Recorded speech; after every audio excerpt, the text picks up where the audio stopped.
Have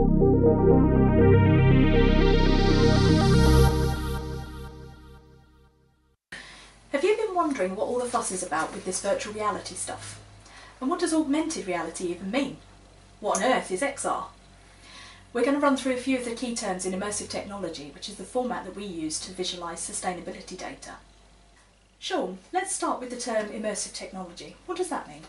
Immersive technology covers a whole gamut of different technologies. Anything from, say, a 360 video, so where you actually have more control about what you're seeing, but from a fixed point of view, all the way to a full-on virtual reality game where you put on a headset and you're just fully immersed in a totally different world and a different location, which is totally disconnected from your actual reality.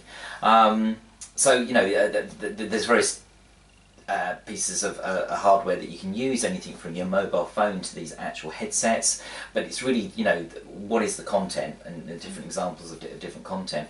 Again, going back to gaming, that's traditionally been the content, people playing games. I think, for me, sort of more in the business world, it's actually just simply about expanding your canvas more. So rather than just having your laptop screen, or you're squinting at your PowerPoint deck at the end of the room, actually you have an environment where all of your reports and the data about your business is all around you, and then you can look at that in one go, perhaps then collaborate with others too. So it's about communicating the data in a different way. Absolutely, communicating, collaborating, sharing, but in more innovative ways, in more natural ways. Again, to me, if you remove the keyboard and the mouse and all of those awkward menus, which are all, imposed upon us, and instead you're replacing that with your vision, your hands and your natural movements. Actually, for me, I believe that gives you a better connection with whatever it is you're doing, whether it be a game or actually be it your actual your business, or what it is you're actually trying to show. We're spatial creatures, aren't we? We're not just visual. We're vocal, sound. We use our hands. I certainly do a lot, and technology often confines us. So what I mean is, take away the keyboard, the mouse, the screen, the awkward menus, and replace that with head movement, your vision, your eye movement, your hands, voice control. That gives an altogether much more natural experience. In the same way, we naturally experience the real world. So bringing that real world experience into a virtual and immersive experience, I firmly believe really helps the understanding of that experience and communicating of that experience. Right, so it's actually about bringing your viewer into the world that you're trying to communicate through your data. Absolutely, that's right. Yeah, rather than some faceless sort of two-dimensional, slide. Actually, yes, you're drawing the person into the actual story, the narrative that you're trying to get across. Yeah. It's not just here's the data and here's the results. This is why we are here right now, and this is what I'm trying to explain. Do you understand? Let's discuss it. Let's actually, experience it together in order to understand. So literally in a virtual walkthrough. Absolutely, yeah, virtual walkthrough of your data, but visual, sound, all of those things. Yeah, that makes sense. And then there's augmented reality. So that's really about the real world that we're in right now, but you're overlaying virtual objects in that real world. So and you're probably using things such as either a mobile phone or a form of glasses in order to actually do that. But so that could be simply putting my various charts, my business charts, sales charts, actually just overlay it on the wall over there, and then I could look at that, someone else could look at that with me, and we could discuss.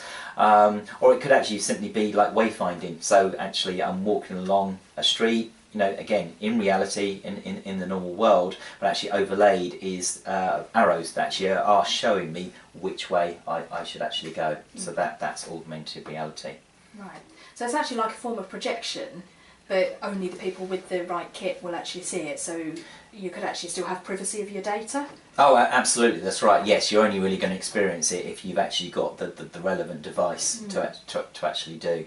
But then of course there's mixed reality as well, and mixed reality is really combining both virtual and augmented, and being able to actually interact more with it. So it's kind of like upping the layer of interaction that you have with the virtual world, whilst actually being also in the real world too.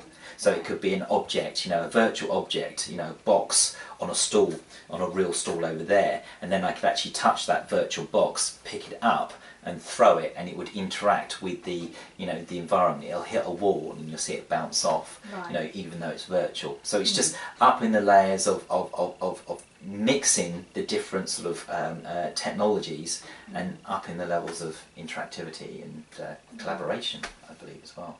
Right, so when we actually see this technology in use on a regular basis right across business, it's more likely to be some kind of mix. Oh, absolutely. I firmly believe for it to really work in the business world, it's got to be augmented reality where you're not totally closed off. You are, but it's overlaid, but it's also interactive. So the things that are overlaid aren't just sort of inanimate objects. They are things that we can actually interact with. Again, using our hands, perhaps as in the same way as we navigate menus with our keyboard and mouse, we're using our hands to navigate that environment.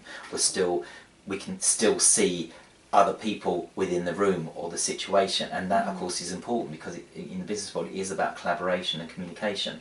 You can't be closed off, but if we keep that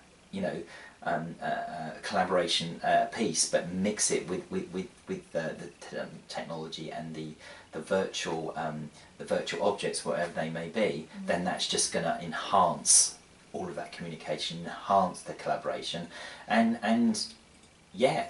just simply do better business. Yeah. So it could be as game changing as, say, email when that first emerged. Yeah, absolutely, that's right. Yeah, another form of communication, another way of enhancing communication, and if used correctly, absolutely, it's game changing, and it's going to be interesting to see actually over the next few months and years the best practice and various approaches people take in order to ensure that all of this is for good and it enhances our experience rather than just being a gimmick. Because I believe it. Yes, a lot of people are using gimmicks, but actually we have the power to be game changing. Yeah, something to look forward to then. Totally. Yeah. Great. Well, hopefully you now have a good idea of what the different types of immersive technology are. There's a lot going on, so we'll be talking about new tech as it emerges. So watch this space. I'm Sandra Norval, CEO of Bluedotaug, and you can keep up to date with all our antics by following @Bluedotaug on Twitter and Instagram, and #WhatAreTheyUpToNow. And I'm Sean Burton, CTO. You can find our website at www.blue.org.com, where you can download our introduction sheet or drop us an email at hello@blue.org.com. Or you can catch us out and about. Sean's always up for a chat about the technology. I love discussing the environmental and social challenges we face, so catch us soon.